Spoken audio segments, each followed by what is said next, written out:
Naman si Catherine Bernardo sa mensahe ni Daniel Padilla sa kanilang victory party. Bah, ibandila mo MJ Felipe. Na-starstruck naman sina Catherine Bernardo at Daniel Padilla sa surprise visit ni Sandara Park sa victory party ng She's Dating the Gangster. Ako pa nga unang nagulat kay Catherine. Sabi ko, oh my God! Kinilig ako, super. Nakatouch kasi nanood daw siya. Dagdag good news pa dahil pumalo na sa 260 million pesos ang kinita ng kanilang pelikula. Di naman napigilan ni Catherine na maging emosyonal sa message ni Daniel. Nagpapasalamat ako at si Catherine ang nakasama ko sa lahat ng babae sa industriya. Si Catherine ang nakasama ko. At sabi sa iya. At marami pa tayong gagawin mga projects sa magkasama.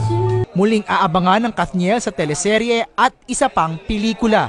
MJ Felipe, ABS-CBN News.